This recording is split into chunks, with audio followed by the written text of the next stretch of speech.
Good morning, good afternoon, good evening, good night, good day to you. That's depending where you are in the world. I'm here live in London, doing our nighttime devotion from the devotional called Conflict and Courage. The title today, He Failed His Brother.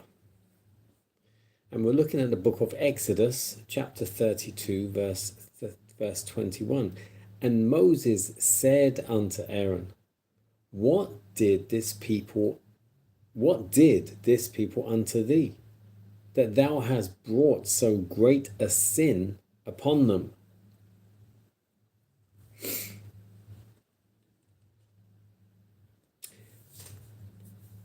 Aaron endeavored to shield himself by relating the clamors of the people, but his excuses and prevarications were of no avail.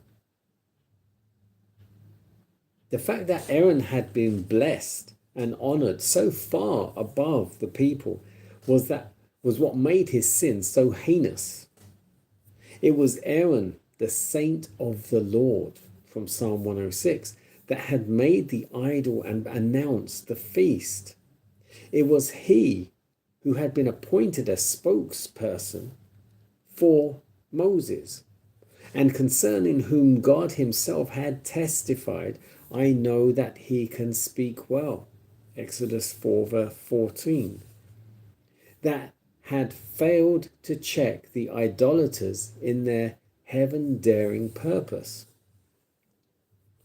He by whom God had wrought in bringing judgments both upon the Egyptians and upon their gods, had heard unmoved the proclamation before the molten image, These be thy gods, O Israel, which brought thee up out of the land of Egypt. It was he who had been with Moses on the mount and had there beheld the glory of the Lord, who had seen that in the manifestation of that glory there was nothing of which an image could be made.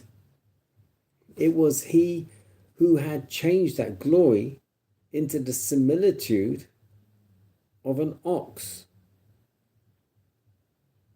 He to whom God had committed the government of the people in the absence of Moses was found sanctioning their rebellion. The Lord was very angry with Aaron to have destroyed him. Deuteronomy 9:20. But in answer to the earnest intercession of Moses, his life was spared. And in penitence and humiliation for this great sin, he was restored to the favor of God.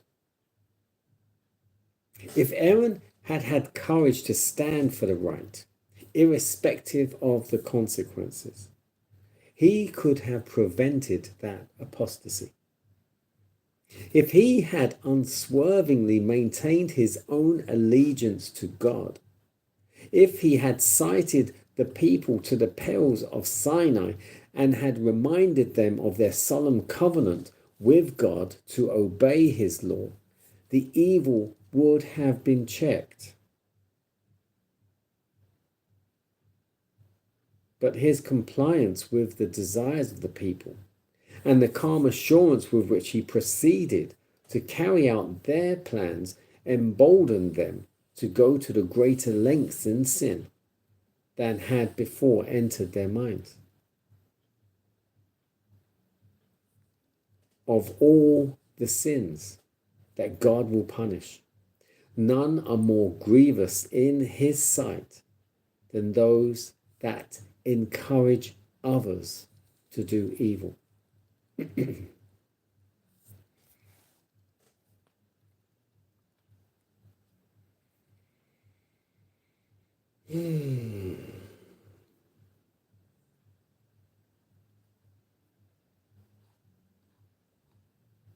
He failed his brother. Aaron failed his brother Moses. Moses was spending time with God.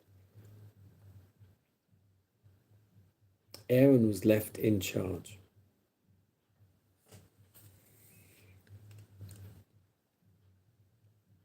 And yet he caved in when the people put pressure on him. He couldn't stand for God, for what was right. He allowed them, led them to make the golden calf, the idol, and then proclaimed a day of worship for it.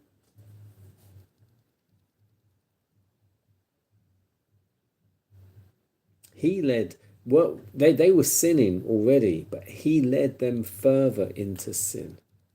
And he then got forgiven because of Moses' intercession.